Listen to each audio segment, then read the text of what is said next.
Good morning friends, welcome to my new episode Sachin Telikar blog. आज हम बात करेंगे immigration question and answer for fresh passport holder.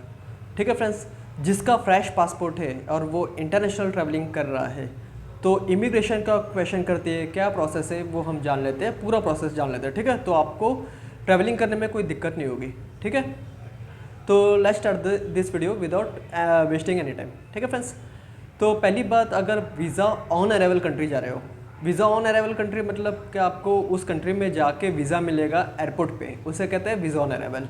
दूसरा होता है वीज़ा फ्री कंट्री, तीसरा होता है ई वीज़ा कंट्री और चौथी होती है वीज़ा कंट्री। तो visa free country, visa on arrival country है तो आपको कोई दिक्कत नहीं है। वीज़ा फ्री कंट्री मतलब वहाँ पे आपको वीज़ा ही नहीं लगेगा।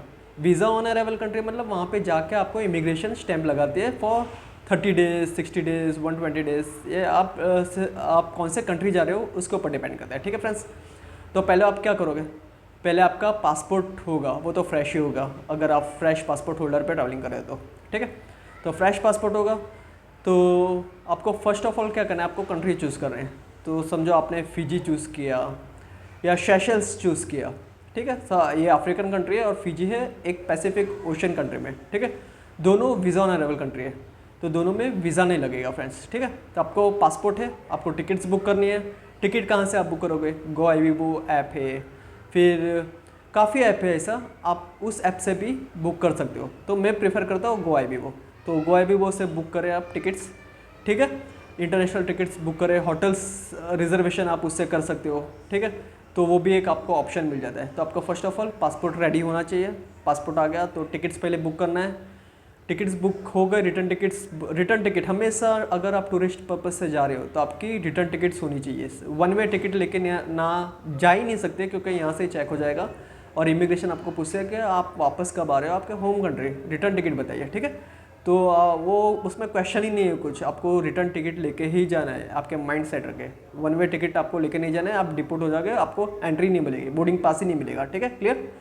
तो पहले passport, second return ticket, third हो गया होटल रिजर्वेशन, आप कहाँ पे रहोगे, क्योंकि अगर आप घूमने जा रहे हो तो वहाँ पे आपका कोई रिलेटिव है तो स्पॉन्सर लेटर चल जाएगा। अगर रिलेटिव नहीं है तो आपको होटल रिजर्वेशन करवाना ज़रूरी है, मैंडेटरी है। तो तीन चीज़ हो गए, passport, return ticket, hotel reservation या स्पॉन्सर लेटर, ये हो गया। फिर उसके बाद हो गया डेबिट कार्ड, क्रेडिट कार्ड, ये रखना है। ये दो चीज़ तो मैंडेटरी है, डेबिट कार्ड, क्रेडिट कार्ड।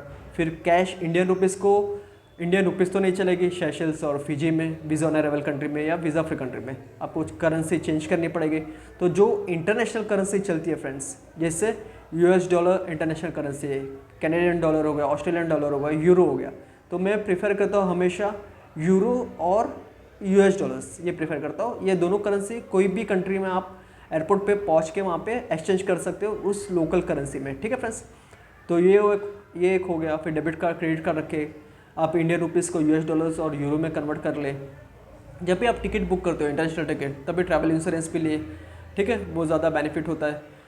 फिर अगर आपका टूरिस्ट वीज़ा पे जाके जॉब ढूंढना भी है तो मैं हमेशा हर एक वीडियो में आपको कहता हूँ कि पीसीसी, पुलिस क्लियरेंस सर्टिफिकेट और मेडिकल सर्टिफिकेट आप रख लें विथ योर सब डॉक्यूमेंट्स के साथ में, एक्सपीरियंस सर्टिफिकेट और क्वालिफिकेशन सर्टिफिकेट के साथ में आप ट्रैवलिंग करें ऑन अ टूरिस्ट वीज़ा पे। अगर अपॉर्चुनिटी मिल जाती है, अच्छी अपॉर्चुनिटी मिल जाती है कंपेयर टू इंडिया, तो आप ग्रैब करने में क्या फ़र्क पड़ता है, राइट। क्या हमारा क्या अच्छा ही होगा, राइट। सैलरी अच्छी मिलेगी, यहाँ पे अगर आपको 30,000 मिल रही है, वहाँ पे 1 लाख रुपीज़ मिल रही है। ठीक है, और आप घूमने गए और वहाँ पे अपॉर्चुनिटी मिल जाती है तो ग्रैब कर लीजिए अगर आपको ठीक लग रहा है तो। ठीक है फ्रेंड्स, तो ये तो हो गया डॉक्यूमेंट्स पे, ये सब आपका हो गया, आपने निकाल लिया, आप रेडी हो अभी जाने के लिए। आपको लगेज बैग पैक करनी है, तो डिपेंड्स है, एयर टिकट्स में लिखा रहता है कि लगेज बैग कितना अलाउड है, 25 kg, 30 kg, वो आप ले लें। 7 kg कैबिन ये रहती है हैंड कैरी, उसके अंदर आप 7 kg वो भी टिकट पे मेंशन रहता है। ठीक है, फिर आप देख लेंगे ट्रांजिट वीज़ा लग रहा है कि नहीं लग रहा है, क्या डायरेक्ट फ़्लाइट है। अगर मैं फ़िजी की बात करूँ तो यहाँ से मुंबई, दिल्ली से हांगकांग, हांगकांग से फ़िजी के लिए फ़्लाइट जाती है, तो हांगकांग में हमें ट्रांजिट वीज़ा नहीं लगता है। दूसरा रूट है यहाँ से सिंगापुर, सिंगापुर से फ़िजी, तो सिंगापुर में भी इंडियंस को ट्रांजिट वीज़ा नहीं लगता है। लेकिन यही अगर जर्मनी से होके जा रही है, एक एग्जांपल के लिए मैं बता रहा हूँ, जर्मनी से होके जा रही है या न्यूजीलैंड से होके फ़िजी जा रही है या ऑस्ट्रेलिया से होके फ़िजी जा रही है, तो फिर हमें ऑस्ट्रेलिया, न्यूजीलैंड और जर्मनी का ट्रांजिट वीज़ा लेना ज़रूरी है, नहीं तो हमें यहाँ से बोर्डिंग चेकिंग ही नहीं होगी। उन लोग कहेंगे एयरपोर्ट से, इंडियन एयरपोर्ट से आप अपना वीज़ा लेके आए, ट्रांजिट वीज़ा। ठीक है, तो इस चीज़ का ध्यान रखें आप। तो आपने लगेज बैग पैक कर ली, हैंड कैरी रख ली, टिकट्स रेडी है, होटल रिजर्वेशन रेडी है, कैश आपने कन्वर्ट करा लिए है, सब कुछ रेडी है, रेडी टू गो।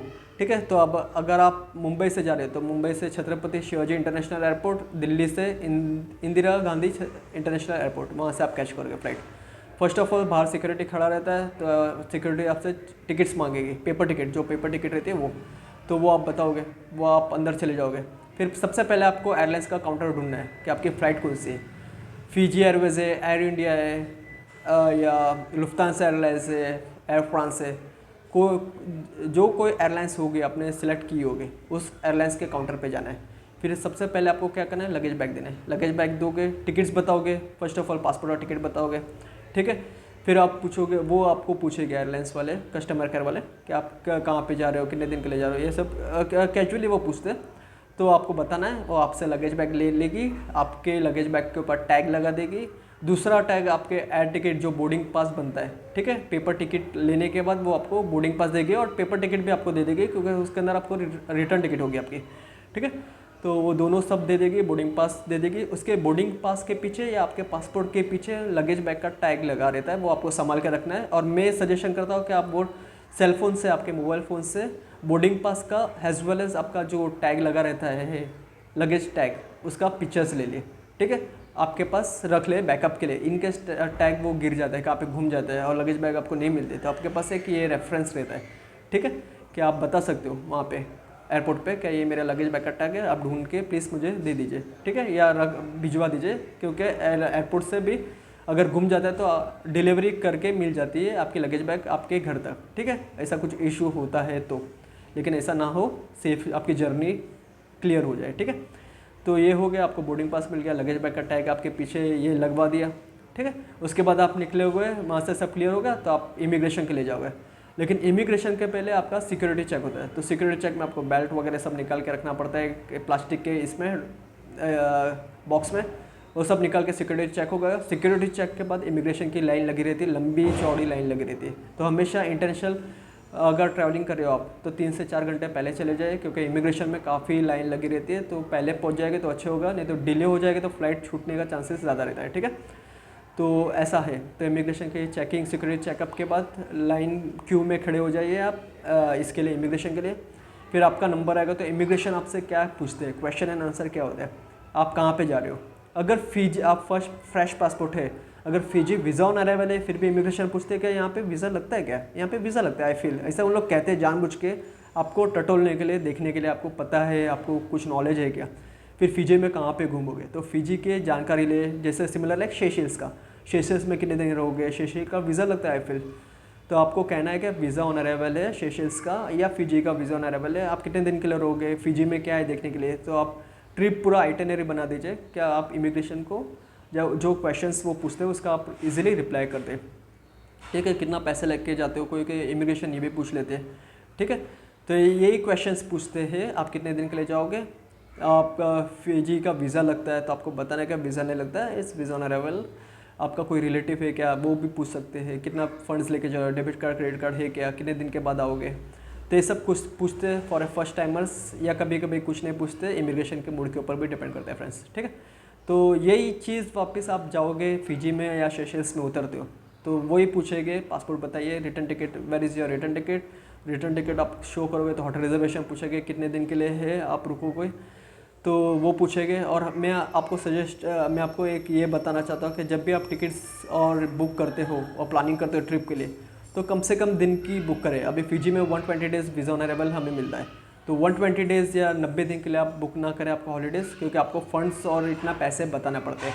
कम से कम एक वीक के लिए बुक करें, 6 दिन 7 दिन 8 दिन गुड इनफ हो जाता है। उतने दिन का रिटर्न टिकट बताइए, उतने दिन का ट्रिप बताइए। अगर आपका प्लान चेंज होता है तो वीज़ा तो आपके पास है 120 डेज़ का, तो उसके बाद आप चेंज कर सकते हो। टिकट्स जो रिटर्न टिकट्स बुक है उसको आप आगे लेके जा सकते हो। ठीक है, 9 डेज़ का रहेगा आपका वापस आने का प्लानिंग, तो आप 1 मंथ का कर लीजिए या 45 डेज़ का चेंज कर लीजिए टिकट्स को। ठीक है, तो कोई दिक्कत नहीं है, लेकिन पहले से आप 90 डेज़ का मत बनाइए, दिक्कत हो जाएगी। ठीक है फ्रेंड्स, और वहाँ पे भी आपको इमिग्रेशन यही पूछेगी कितने दिन के लिए आए हो, पासपोर्ट देखेगी, रिटर्न टिकट देखेगी, होटल रिजर्वेशन देखेगी, कोई डेबिट कार्ड क्रेडिट कार्ड के लिए पूछ लेता है, कितना फंड्स लेके आए, कहाँ घूमोगे, ये सब क्वेश्चन से तो वो आप ऑलरेडी प्रिपेयर होगे, क्योंकि आपके पास ऑलरेडी रिजर्वेशन होगा, होटल रिजर्वेशन होगा, रिटर्न टिकट्स होगा, ठीक है, फंड्स आप लेके गए होगे, कैश आपके पास होगा, कन्वर्ट आपने करवा लिया होगा, ये सब कुछ तो आपके पास होगा ही, ठीक है। तो कोई दिक्कत नहीं आती है, सेफ़ रहती है और इतना कोई दिक्कत वाला नहीं है अभी तक। जो मैंने प्रैक्टिकली मैंने फेस किया है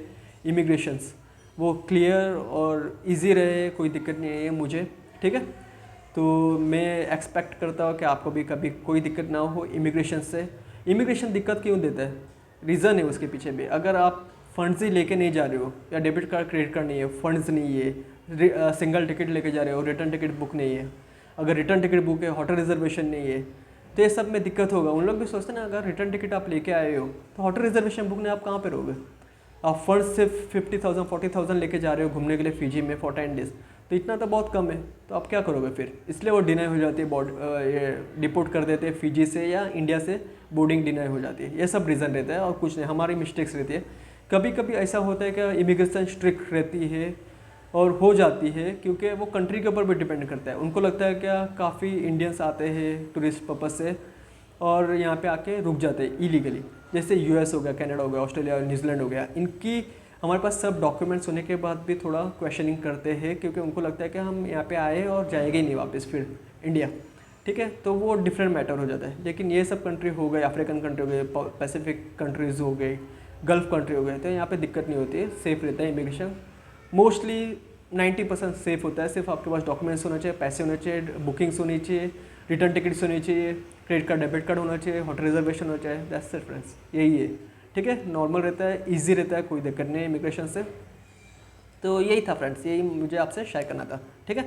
तो और कुछ भी क्वेरीज हो तो प्लीज़ कॉल मी, मैसेज में, I will definitely help you.